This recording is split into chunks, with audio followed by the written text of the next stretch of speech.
Hi friends, welcome to Deepika reviews. ఈ video మీకు నచ్చినట్లయితే వీడియోని లైక్ చేసి షేర్ చేసి సబ్స్క్రైబ్ చేసుకోవడం మర్చిపోకండి. శ్రీనివాసరావు ఆటో బురదలో కూరుకుపోతుంది. శ్రీనివాసరావు ఆటోని బురదలో నుంచి పక్కకు నెడుతూ ఉంటాడు. జయనందన్ దూరం నుంచి ఇదంతా చూస్తూ ఉంటాడు. జయనందన్ ఆ సమయంలో తన ఎంప్లాయీస్తో మాట్లాడుతూ ఉంటాడు.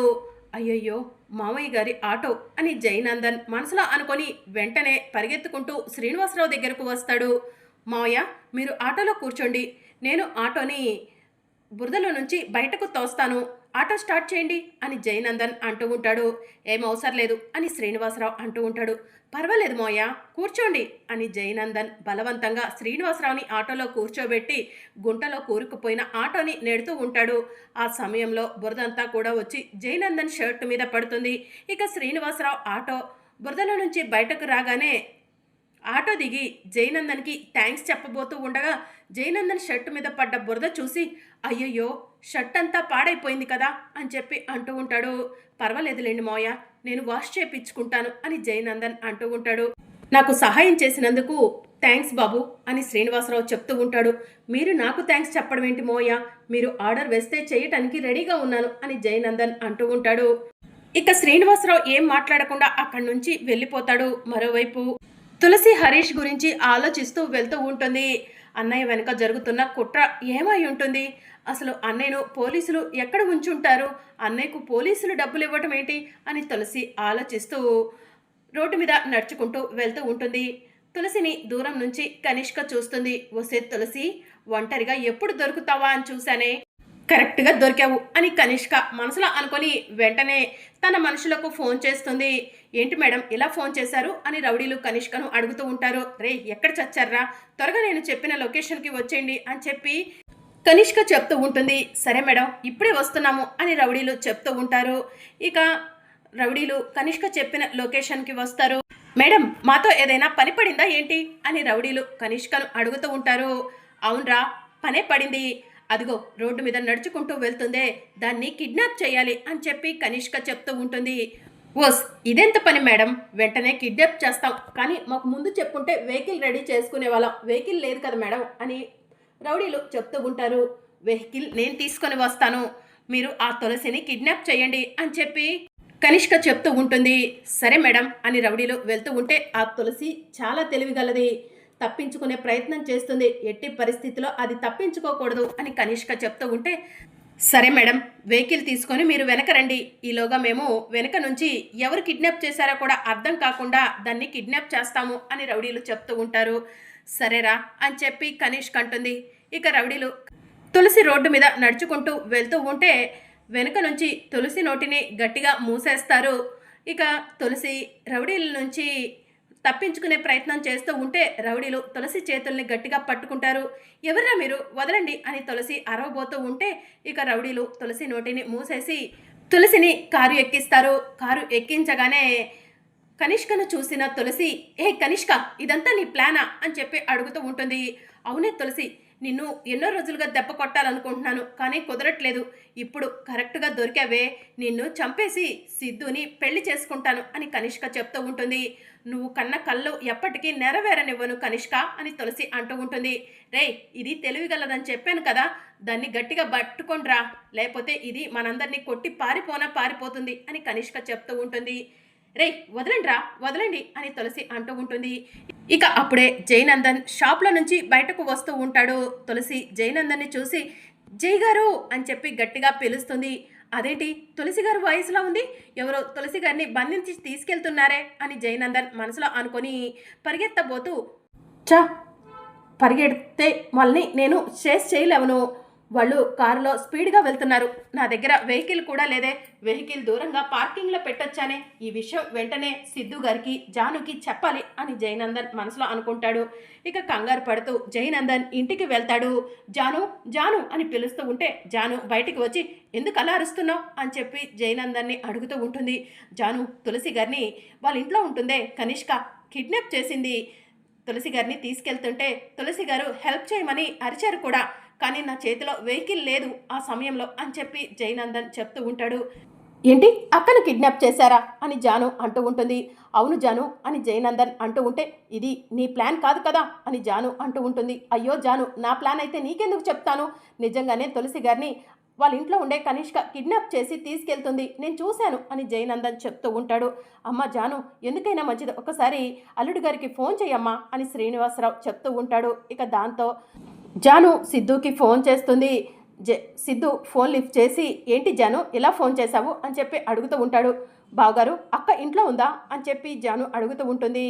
లేదు జాను, ఏదో పనుందని బయటికి వెళ్ళింది అని చెప్పి సిద్ధు చెప్తూ ఉంటాడు. మీ ఇంట్లో కనిష్క ఉంటుంది కదా, కనిష్క అక్కను కిడ్నాప్ చేసి తీసుకెళ్ళటం జైగారు చూశారంట అని చెప్పి జాను చెప్తూ ఉంటుంది. ఏం మాట్లాడుతున్నావు జాను, తులసిని కిడ్నాప్ చేయడం ఏంటి అని చెప్పి సిద్ధు అడుగుతూ ఉంటాడు. అవును బావగారు, అక్కని కిడ్నాప్ చేశారంట, అక్కను ఎలాగైనా కాపాడండి బావగారు అని చెప్పి జాను అంటూ ఉంటుంది. ఇక జాను చేతిలో నుంచి జయనందన్ ఫోన్ తీసుకొని, సిద్ధు తులసి గారిని రౌడీలు ఎటువైపు తీసుకెళ్లారో నాకు బాగా గుర్తుంది, నేను కూడా వస్తాను, ఇద్దరం కలిసి వెళ్ళి తులసి గారిని కాపాడదాం అని చెప్పి జయనందన్ చెప్తూ ఉంటాడు. సరే త్వరగా వచ్చేసేయండి అని చెప్పి సిద్ధు చెప్తూ ఉంటాడు. ఇక మరోవైపు కనిష్క తులసిని తీసుకొని ఒక డెన్ దగ్గరకు వెళ్తుంది. రే దాన్ని తీసుకురండిరా, ఈ కుర్చీలో కూర్చోబెట్టి కట్టిపడేయండి అని చెప్పి కనిష్క చెప్తూ ఉంటుంది. ఇక రౌడీలు కనిష్క చెప్పిన విధంగానే తులసిని తీసుకెళ్లి కుర్చీలో కూర్చోబెట్టి చేతులను కట్టేసి మూతికి ప్లాస్టర్ వేస్తారు.